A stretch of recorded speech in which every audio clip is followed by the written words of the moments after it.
모시겠습니다. 에베소서 1장 3절부터 6절의 말씀입니다. 저와 함께 한 목소리로 같이 말씀을 읽겠습니다. 시작.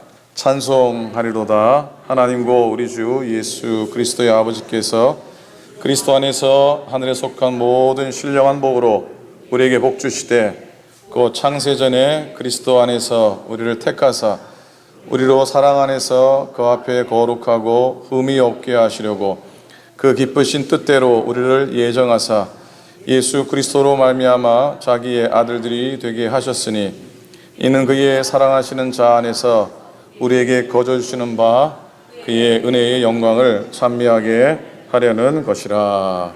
아멘. 아멘. 여러분, 세상적인 조건이 다 좋으면 그게 진정한 복입니까?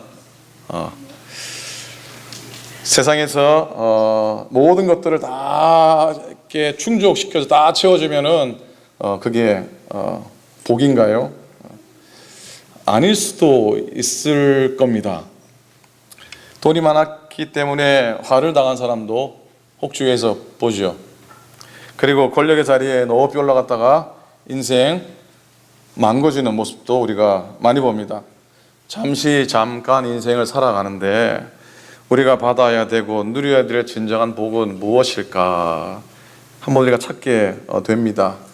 지난주 말씀이 이어 오늘도 신령한 복에 대한 말씀을 함께 나누려고 합니다. 이 신령한 복은 하늘에서 하나님께로부터 비롯된 것이죠. 땅에 속해 있는 것이 아닙니다. 육적인 축복이 아니라 하늘에 속한 영적인 복입니다. 성도들이 누려야 될 참된 축복은 현세적인 것이 아니라 영적인 것임을 우리에게 증거하고 계십니다. 오늘 본문 택하신 자에게 주시는 신령한 복이 있는데 4절의 말씀이죠. 4절의 말씀. 사랑 안에서 그 앞에 거룩하고 흠이 없게 하려고 그랬습니다. 여러분, 우리가 얼마나 정갈하게 살았길래 이런 말씀을 하실까요? 하나님 앞에서 거룩하고 흠이 없게 선 존재입니까?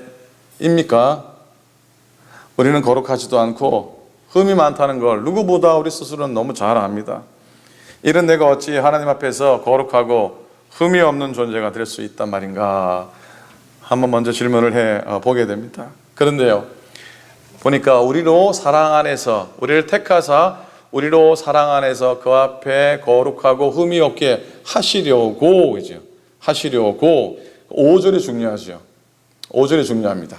같이 읽겠습니다. 시작. 그 기쁘신 뜻대로 우리를 예정하사 예수 그리스도로 말미암아 자기의 아들들이 되게 하셨으니 그랬습니다.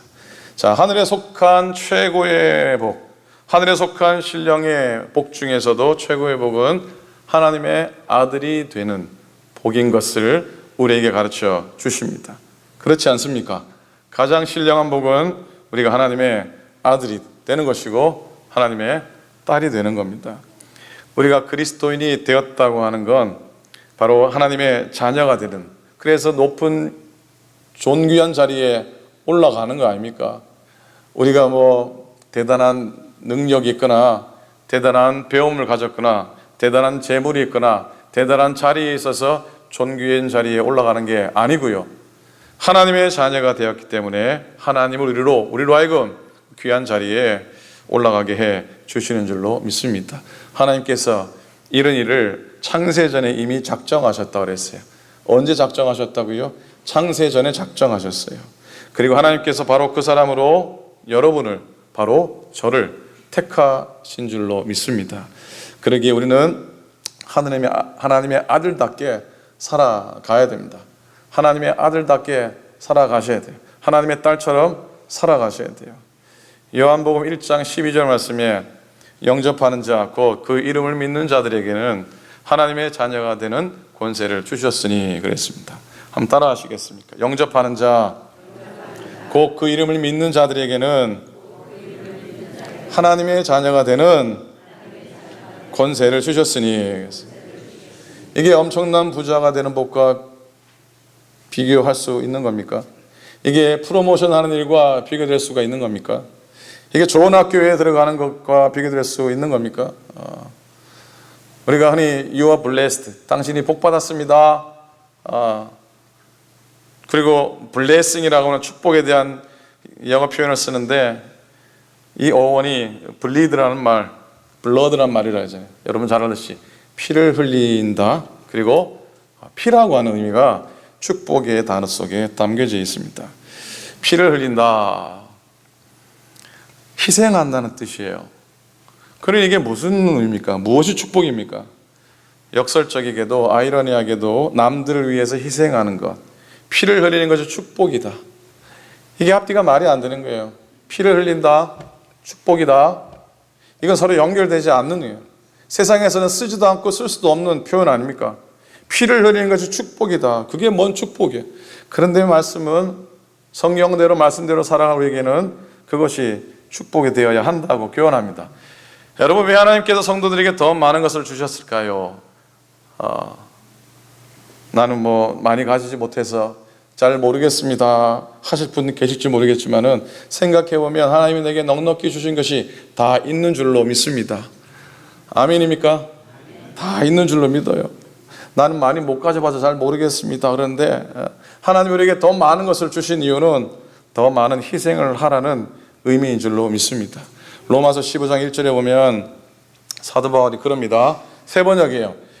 믿음이 강한 우리는 믿음이 약한 사람들의 약점을 돌보아 주어야 합니다. 우리는 자기에게 좋을 대로만 해서는 안 됩니다 라고 했어요.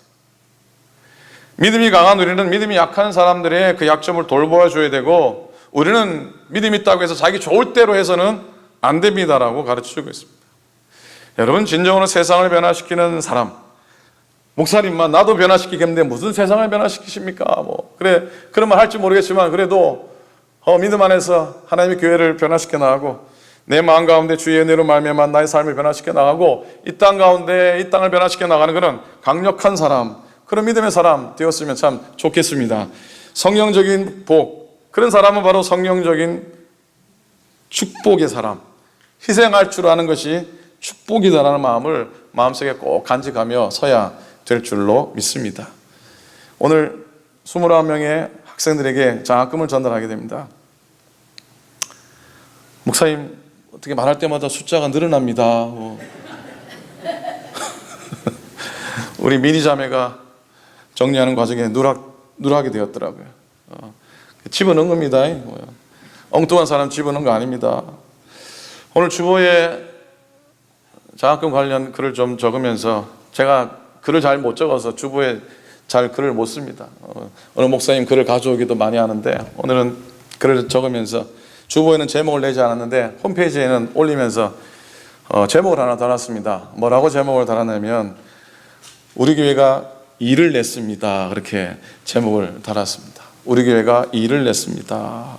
주위의 목사님들이 그러더라고요. 목사님, 참 귀하고 복된 일을 하셨습니다.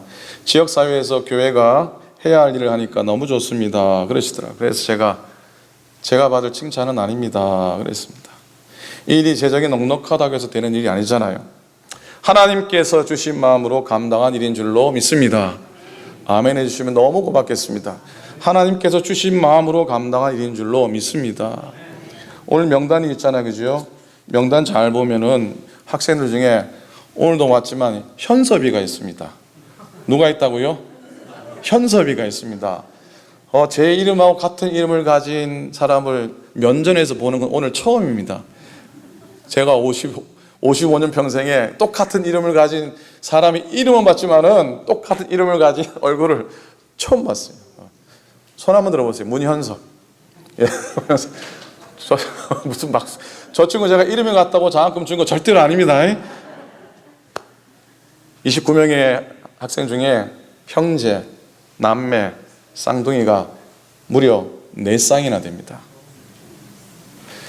여러분, 이 집안이 둘 다 장학금 받겠다고 장학금 신청했겠습니까? 은혜로 받은 거죠. 은혜로 둘 다 받은 거죠. 이 집안은 절대로 오클랜드 교회에 못 있습니다. 절대로 오클랜드 교회에 있지 못하고요. 장학금 받은 친구들 절대로 오클랜드 교회에 욕 안 할 줄로 믿습니다. 절대로 욕 안 할 거예요, 그죠? 아멘입니까? 절대로 이게 욕 안 해요. 목회자 자녀들이 12명이 있습니다. 손이 안으로 걷는다고 하지만 제가 광고하거나 안 했습니다. 연합감독에 출석하는 학생이 21명 중에 16명이 되더군요. 의도한 바도 아닙니다. 그런데 같은 교단의 가족들한테 잘하는 교회가 돼서 저는 마음이 흡족합니다. 무엇보다 우리 교회에 속한 7명의 장학생, 우리 교회 다니는 모든 대학생, 대학원생, 신학생 다 모으면 7명입니다. 몇 명이라고요? 7명입니다. 한 30명쯤 됐으면 이거 못했을 거예요. 전부 다 모아도 7명이에요. 우리 교회 청년 그룹이 많지 않다는, 부족하다는 의미이기도 하지만 여러분, 희소성의 가치 아닙니까? 희소성의 가치예요. 참 귀한 아들들이고 딸들이에요. 교회 안에 머물러 있어 주어서 저는 정말 고맙고 정말 감사해요. 우리 교회 그루터기와 같은 존재고 정말로 복된 존재라는 믿음이 저에게는 있습니다. 오늘 리스트를 보시면요, 제일 앞에 근한 형제가 나옵니다. 김근한 집사죠. 청년들이 다 떠나가는 상황 가운데도 교회를 묵묵히 지켜주었어요. 유스 그룹, 찬양 인도자, 성경 공부 가르치고, 때로는 전사님 없으면 근한 선생님 내일 이번 주 아이들 위해서 말씀 준비해서 말씀 전해주세요. 그러면 예 알겠습니다. 예 그러겠습니다. 요즘은 일부 예배 반주자로 끌려와가지고 일부 예배 반주까지 하면서 섬기는데 너무 고맙지 않습니까? 신혼자매, 학교 때문에 오가는 길이 좀 멀지만 교회에서 자란 딸과 같은 학생 아닙니까? 잘 키운 딸 하나, 그 다음 뭐죠? 잘 키운 딸 하나, 10 아들 부럽지 않다 하던데 그런 것 같습니다. 부모님의 귀한 섬김이 이어서 귀한 일꾼 될 줄로 믿습니다. 민현 전사님, 저희 감신 후배입니다. 후배라고 장학금 준 것도 절대로 아닙니다. 민전사 아버지가 저와 함께 신학교에서 공부했던 형님입니다. 그래서 유학 오자마자 졸지에 우리 교회에 붙잡혀 왔습니다. 우리 교회에서 사역 시작한 초년병 목회자입니다. 한국에서는 큰 교회에서 많은 학생들하고 사역했는데 지금 몇 되지 않는 어린이 유스 위해서 이리 뛰고 저리 뛰고 고군분투하니까 얼마나 고맙습니까? 여러분 잘 모를지 모르겠지만 매튜라고 오인광이라는 청년이 있습니다. 하와이에서 개척 목회 시작한 아버지 교회에서 컸어요. 저는 너무 잘합니다. 인광이 분명히 어릴 적에 자기하고 그리고 여동생하고 아마 둘만 그 교회에서 유스 그룹이었을지도 모릅니다. 그럼에도 불구하고 대학 와서 큰 교회 다니고 싶은 마음도 있었을 텐데, 친구들 많은 교회에 가고 싶은 마음도 있었을 텐데, 부모님하고 아마 우리 교회 첫 발걸음에서 발목 잡혀서 이게 열심히 다니면서 유스 예배 함께 드리고 찬양 인도로 돕고 하니까 기특하지 않습니까? 진세 형제, 최용진 집사님 손에 이끌려서 신앙생활 첫 발걸음 했죠. 꾸준히 교회 다녀서 지난 4월 달에 부활절날 세례 받지 않았습니까? 최 집사님이 한국 귀국한 이후에 성가대에 최 집사님 자리가 비었잖아요. 근데 그 자리를 메고 들어가더라고요. 노래를 잘하는지 못하는지 잘 모르겠어요. 제대로 하는지 잘 모르겠는데 자기를 전도해준 형님, 집사님 한국으로 들어가니까 그 자리에 들어가더라고요. 공부하느라 몸이 많이 약해졌어요. 서글서글한 웃음이 매력 아닙니까? 형제도 기가 막히게 감사합니다. 미니자매 여기 있지 않습니다. 학교 때문에 떠났는데요. 올 초 성구영신 예배 때 신년 축복성회 때 엄마 아빠 따라와 참석했다가 역시 발목 잡혔잖아요. 그죠? 성가대 들어가서 늘 얘기하듯이 성가대 평균 연령을 확 낮춰준 딸 아닙니까? 아쉽게도 대학원 진학으로 잠시 떠나였지만 갈 때 그랬어요. 학위 받고 오클랜드 교회 다시 돌아오겠습니다. 이걸 믿어야 될지 말아야 될지 모르겠지만은 한번 믿어볼까 합니다. 마지막 한 사람 남았습니다. 그렇죠? 정기혁이.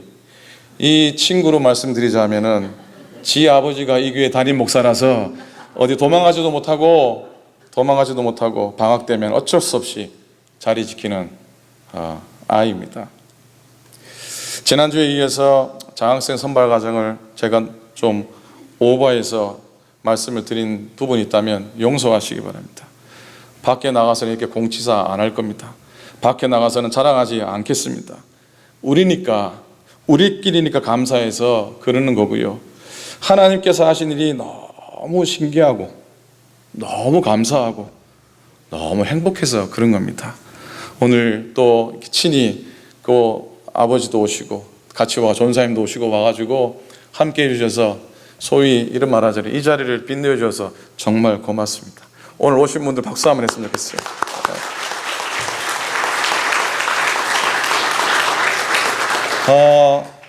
여러분 네잎클로바는 행운이라고 하는 꽃말을 가지고 있습니다. 네잎클로바는 무슨 의미가 있다고요? 행운이라는 거 있어요. 근데 새잎클로바는 무슨 의미가 있는지 아세요? 새잎클로바는 행복이라고 하는 의미가 있습니다. 복수. 자, 네잎클로바는 무슨 의미? 새잎클로바는 무슨 의미? 근데 우리는요, 그냥 행운을 바라겠다고 행운을 쫓아다니면서 내 주위에 널려져 있는 행복은 깡그리 무시하고 쫓아다닐 때가 얼마나 많은지 모릅니다. 새잎클로바의 꽃말이 행복이라는 말 의미를 잊지 않았으면 좋겠습니다. 가까이에 널려있는 행복 제쳐두고 오지도 않을 행운을 쫓아다니는 헛된 인생 되지 않았으면 좋겠습니다. 우리 교회의 수많은 새잎클로바 행복으로 인해, 즉 우리의 믿음의 2세들, 또 우리 함께 장학금 받는 우리 참여한 학생들로 인해서 감사하고 만족할 수 있기를 간절히 축복합니다. 옛말에 길은 가까이 있다 그랬어요. 행복도 가까이 있어요. 행복은 내 나라, 내 교회에 찾아옵니다. 내 가정, 내 생활 속에서 발견할 수 있어요. 내 일터, 내 친구 가운데서, 내 마음속에서 찾는 것이 행복인 줄로 믿습니다. 더더욱이 내 안에 계신 예수 그리스도 안에서 참 행복을 찾아야 될 줄로 믿습니다. 그리스도께서 진정한 길이기 때문이죠. 예수님은 우리 인생길 가운데 나침반 되십니다. 우리는 그리스도의 희생으로 모든 것을 얻게 된 줄로 믿습니다. 결론입니다. 여러분, 지난주에서 바울이 지금 어디에 있다고 그랬습니까? 어디에 있다고 그랬습니까? 감옥에 있다고 그랬어요.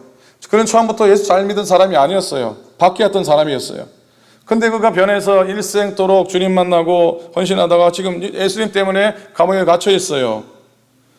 근데 사도 바울이 자기 인생을 돌아보니까 자기가 잘 배우고 떵떵거리고 괜찮았을 때의 삶보다도 복음 전한다고 고생하고 십자가 지는 마음으로 정말로 애써서 고생길 걸어갔던 그 길이 더 하나님의 은혜라고 하는 하나님의 은혜였음을 바울은 고백하고 있는 것이죠. 자기 인생을 돌아보니까 역설적이게도 이게 다 하나님의 은혜였다고 하는 고백. 다시 말씀드리지만 여러분들도 우리들도 우리의 생애를 되돌아보면서 나를 선택해 주신 것에 대해서 감사하고 그게 하늘에 속한 하나님의 은혜입니다라는 믿음의 고백을 할 수 있기를 간절히 부탁을 드립니다. 당신의 아들이 되게 하셨으니 이거 하나만으로도 축복입니다. 고백하는 것이죠.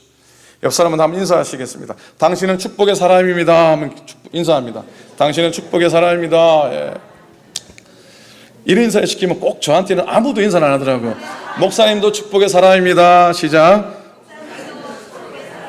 예, 여러분 다 하나님의 축복의 사람이에요. 하나님의 자녀된 신령한 축복을 소유한 인생 되시기 바라고요. 그런 우리 믿음의 2세들 다 되실 수 있기를 우리 주님의 이름으로 간절히 축원을 드립니다. 아멘. 기도하겠습니다.